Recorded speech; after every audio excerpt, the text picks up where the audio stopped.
வணக்கம் நேர்களே. நாம் இன்னைக்கு பார்க்க இருக்கிறது தை மாத மேச ராசி பலன்கள். மேஷ ராசியில அஸ்வினி 1, 2, 3, 4, பரணி 1, 2, 3, 4 மற்றும் கார்த்திகை 1ஆம் வகைதான் மேஷ ராசி. இந்த மேச ராசிக்கு இந்த மாதம் எப்படி இருக்குன்னு பார்ப்போம். இப்ப மேச ராசிக்கு 3ஆம் இடத்துல குரு இருந்து முயற்சி ஸ்தானத்தை செவ்வாய் புதன் பார்க்கறதுனாலையும் பரிவர்த்தனை 9ஆம் இடத்துல இருக்கிறதுனாலையும் எடுக்கிற முயற்சிகள்ல வெற்றியும் தந்தை வெளியில் இருக்க பிரச்சனைகள் படிப்படியா தீர்ந்து தந்தையோட சுமூகமான சூழ்நிலையும் உருவாகுங்க. 10ல இருக்க சுக்கிரன் சூரியன் பொருளாதாரத்துல ஓரளவு 2ஆம் அதிபதி 10ல இருக்கனாலையும் 7 10ல இருக்கனாலையும் பொருளாதாரத்துல மிகப்பெரிய உயர்வு கன்ஃபார்மா உண்டு. அதுல எந்த மாற்றமும் இல்லை. அரசு சார்ந்த கான்ட்ராக்ட் இது போன்ற விஷயங்கள் இந்த மாசம் தை மாதம் முழுவதுமே மிக சிறப்பாக இருக்கு மேசராசிக்கு. ராகு 10ல இருந்து 5 கேதுல இருக்கறனால கொஞ்சம் பூர்வீகத்துல ஒரு சிறு தடைகள் இருந்தாலும் அது போக போக விலகுங்க.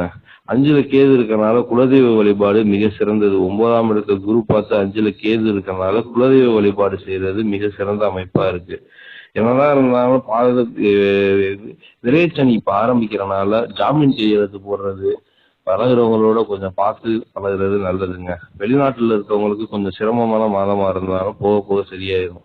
இந்த மாசம் பிறக்கையிலே உங்களுக்கு சந்திராஷ்டமம் இருக்கனால, அதாவது 8ல சந்திரன் இருக்கனால விநாயகர் வழிபாடு செஞ்சுட்டு இந்த மாசத்தை தொடங்குறது மிக சிறப்பாக அமையும். அதுல எந்த மாற்றமும் கிடையாது.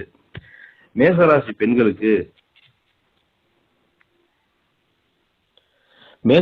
பெண்களுக்கு மிக சிறப்பான மாசமா அமையுங்க. 10ல சுக்கிரன் இருக்கனால மேசராசி பெண்களுக்கு நல்ல மாதமா அமையல, எந்த மாற்றமும் இல்லை.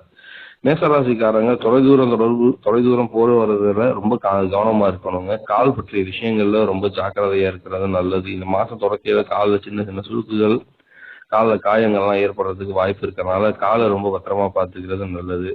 மேசராசி 5ல கேது இருக்கறனால குலதெய்வ வழிபாடு, குலதெய்வத்தை சம்பந்தப்பட்ட கோயில்களுக்கு சென்று வருது, அமாவாசை பௌர்ணமிக்கு இந்த மாதத்துல குலதெய்வ வழிபாடு செய்யறது மிக சிறப்பான அமைப்பா அமையும். 11ல இருக்க ராகு குரு பார்வையில் இருக்கனாலையும் அவங்க வக்ர குரு பார்வையில ராகுவே ஏற்கனவே வக்ரம், அவரை பார்க்கிற குருவும் வக்ரமா இருக்கறனால உங்களுக்கு மிக சிறப்பான அமைப்பா லாபஸ்தானம் இருக்கறனால லாபங்கள் எல்லாம் கொஞ்சம் தடையின்றி வருங்க. மூத்த சகோதரர்களுடைய இந்த பிரச்சனைகள்லாம் செவ்வாயை குரு பார்த்து ராகுவையும் குரு பார்க்கறதுனால நல்லபடியா 11ஆம் இடத்தையும் பார்க்கறதுனால மூத்த சகோதரர்களுடைய இந்த பிரச்சனை எல்லாம் சால்வ் ஆகுங்க. ஓரளவு சுமூகமா செல்ற மாதிரி அமைப்புகள் வருது. கோர்ட்டு கேஸ் வழக்குன்னு இருக்கவங்களுக்கு இந்த மாசம் தொடக்கத்துல கொஞ்சம் பிரச்சனை இருக்கும். போக போக இந்த மாதத்துல அடுத்தடுத்து வர நாட்கள்ல இந்த பிரச்சனைகள்லாம் கொஞ்சம் சரியாகி கோர்ட்டு கேஸ் வழக்குல இருந்து கொஞ்சம் மீள்றதுக்கான அமைப்பு கொடுக்கும் இந்த மாதம். அதுல எந்த மாற்றமும் இல்லை. 12ல இருக்க சனிங்கிறனால மோட்டார் தொழில் செய்யறவங்க ரொம்ப கவனமா இருக்கிறது நல்லது. மோட்டார் தொழில்ல கனரக வாகனம் சொல்லக்கூடிய லாரி போன்ற தொழில் செய்யறவங்க ரொம்ப ரொம்ப ஜாக்கிரதையா இருக்கிறது ரொம்ப நல்லதுங்க. வண்டி திடீர்னு பேர் பார்ட்ஸ்ல பிரச்சனைகள் வர்றதுக்கு வாய்ப்பு இருக்கு. அதனால கொஞ்சம் உஷாரா முன்னாடியே இருந்து செயல்படுறது நல்லது. அதே மாதிரி ராகு குரு பார்க்கறதுனால டிரான்ஸ்போர்ட் டிரைவ் தொழில் பண்றவங்க ரொம்ப உஷாரா இருக்காங்க. அவங்களுக்கு சின்ன சின்ன இடையூறுகள் வந்துட்டு போகும். ஆனா லாபமா இருக்கும். அலைச்சலுக்கு இடையில பணம் சம்பாதிக்கிற அமைப்பு டிரைவர்களுக்கு உண்டுங்கிறது எந்த மாற்றமும் இல்லை. கலைத்தொழில் இருக்கவங்களுக்கு இந்த மாதம் ஏற்றமாவே இருக்கு. 10ஆம் இடத்துல சுக்கிரன் இருக்கனால எல்லாமே ஏற்றமாவே இருக்கு. அரசியல் சம்பந்தப்பட்ட அரசாங்க உத்தியோகத்துல இருக்கவங்களுக்கு இந்த மாசம் மிக சுமூகமா இருக்கு. ஒரு பிரச்சனையும் இல்லை. கொஞ்சம் போக போக சரியாயிடுங்க. வாக்குஸ்தானத்தை சனி பார்க்கறதுனால கொஞ்சம் வார்த்தைகள் விடுறதுல ரொம்ப கவனமா இருக்கணும் மேசராசிக்காரங்க. வார்த்தைகள் போன்ல யார்ட்டாவது பேசியதுல ரொம்ப கவனமா பேசணும். நம்ம பேசுறத ரெக்கார்ட் பண்ணி நமக்கு எதிராகவே அதை திசை திருப்புறதுக்கான வாய்ப்புகள் அதிகமா இருக்கறனால பேச்சுல ரொம்ப கவனம் தேவைங்க. வேற 6ஆம் இடத்தை சனி பார்க்கறதுனால ருணரோக சத்துஸ்தானத்தை சனி பார்க்கறதுனால வயிறு சம்பந்தப்பட்ட உபாதைகள் சின்ன சின்ன பிரச்சனைகள் வந்துட்டு சரியாயிடுங்க. அதுல எந்த மாற்றமும் இல்லை. குரு 11ஆம் இடத்தை பார்க்கறதுனால 6க்கு 6 11 பார்க்கறதுனால வயிறு சம்பந்தப்பட்ட பிரச்சனைகள் சரியாயிடும். அதுல எந்த மாற்றமும் இல்லை. குழந்தை பாக்கியம் இல்லாதவங்களுக்கு குழந்தைகளுக்கான அமைப்புக்கு குலதெய்வ வழிபாடும் விநாயகர் வழிபாடும் செய்யறது மூலமா குழந்தைகள் கிடைக்கிறதுக்கான அமைப்பு நிச்சயமாக நடக்குங்க. அதுல எந்த மாற்றமும் இல்லை.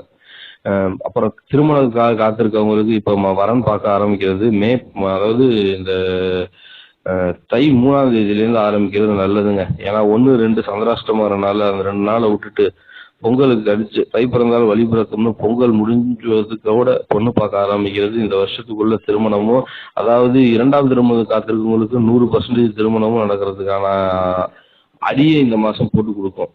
அதுக்கான முதல் அடியை இந்த மாசம் அதுக்கான வேலைகளை செஞ்சு கொடுக்குங்கிறதுல மாற்றமே இல்லை. இந்த சுக்கிரனும் அடுத்தடுத்த பயிற்சி உங்களுக்கு அனுகூலமா இருக்கனால மேசராசிக்காரங்க இந்த மாசம் வந்து அவங்களுக்கு ஒரு ஏற்றமிகு மாசமா இல்லாட்டியும் ஒரு பேஸ போட்டு கொடுக்குற மாற்றமா இருக்குங்க. மேசராசிக்காரங்களுக்கு இந்த மாசம் வழிபட வேண்டிய தெய்வம்னு பாத்தீங்கன்னா ஹனுமன் வழிபாடு சனிக்கிழமையும், விநாயகர் வழிபாடு மிக மிக முக்கியம். சந்திராஷ்டம மாச தொடக்கத்திலே இருக்கனால இந்த மாச தொடக்கத்திலே விநாயகர் கோயில்ல ஒரு தேங்காயை உடைச்சு இந்த மாதத்தை தொடங்குறது மிக சிறப்பான அமைப்பா இருக்கு 15ஆம் தேதியே. அப்புறம் மேசராசிக்காரங்க அஸ்வினி நட்சத்திரத்தில் இருக்கவங்களுக்கு மிக சிறப்பா இருக்கும். சிம்ம வீட்டுல கேது இருக்கிறதும், அந்த சூரியன் சுக்கிரனோட சேர்ந்து இருக்கிறது, சனி வீட்டுல இருந்தாலும் சுக்கிரனோட சேர்ந்து இருக்கிறதுனால அவங்களுக்கு ஓரளவு நல்ல அமைப்பையும் திருமணத்துக்கான முன்னேற்பாடுகளையும் செய்து கொடுக்குங்க. அடுத்து பரணி நட்சத்திரத்துக்கு சுக்கிரன் 10ல இருக்கிறது, அதாவது சனியோட வீட்டுல 2 7 10ல இருக்கிறது மிக நல்ல அமைப்பு. திருமணத்திற்கான விஷயங்கள்லாம் பரணி நட்சத்திரத்துக்கு கூடி வருங்க. அப்ப அதுல எந்த மாற்றமும் இல்லை. கார்த்திகை நட்சத்திரத்தில் இருக்கவங்களுக்கு அரசாங்க உத்தியோகம், அரசாங்க கான்ட்ராக்ட் போன்ற விஷயங்கள்ல அனுகிரகம் கிடைக்கக்கூடிய மாதமா இந்த மாதம் அமையுங்க. மேஷராசிக்காரங்களுக்கு இந்த மாதம் மிக சிறப்பான மாதமாக அமைய எம்பெருமான் முருகெருமானை வேண்டிக் கொள்கிறேன். நன்றி, வணக்கம். இந்த வீடியோ உங்களுக்கு பிடிச்சிருந்தா லைக் பண்ணுங்க, சப்ஸ்கிரைப் பண்ணுங்க, ஷேர் பண்ணுங்க. உங்களுக்கு ஏதாவது சந்தேகம் இருந்தா கமெண்ட் பாக்ஸ்ல கமெண்ட் பண்ணுங்க.